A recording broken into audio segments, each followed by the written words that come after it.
எப்படி சார் இருக்கு? மண்ணின் மைந்தனா உங்க மக்கள நேரடியா நீங்க போய் பார்க்க போம்போது எப்படி இருக்கு? மக்கள் எப்படி உங்களுக்கு வரவேற்பு குடுக்குறாங்க? சார் பல்லாவரம் சட்டமன்ற தொகுதி வேட்பாளராக நான் நிற்கிறேன்னா, இந்த தொகுதியை சார்ந்தவன். கடந்த 44 ஆண்டுகளாக 45 ஆண்டுகளாக அந்த அனகாபுத்தூரிலே நான் வசிக்கிறேன்.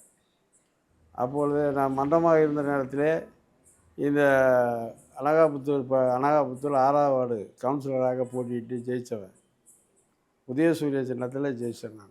அதுக்கு பிறகு பல்வேறு தேர்தலை நான் ஆரம்ப காலத்திலேருந்து முதல்ல நான் இந்த ஊருக்கு அந்த அனகாபுத்தூருக்கு வருகின்ற பொழுது ஸ்வீட் கடை முத்தமிழ் இனிப்பகன்ற ஸ்வீட் கடை வச்சுருந்தேன்.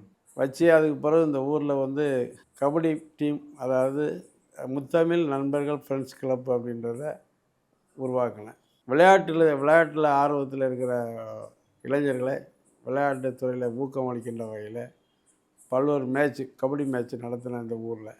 அதே நேரத்தில் இந்த இந்த அனகாபுத்தூர் பகுதியில் மக்கள் பாதிக்கக்கூடிய எந்த பிரச்சனையாக இருந்தாலும் ஆரம்ப காலத்திலே பல்வேறு போராட்டங்களை நடத்தியிருக்கேன். அதே நேரத்தில் பல்லாவரம் சட்டமன்ற தொகுதியாக இருந்தாலும் சரி, நான் செங்கல்பட்டு அதாவது ஆரம்ப காலத்திலேருந்து செங்கை அண்ணா மாவட்டன்ற பேரில் மாவட்டத்துடைய பொறுப்பாளராக நான் பதவியில் இருக்கின்ற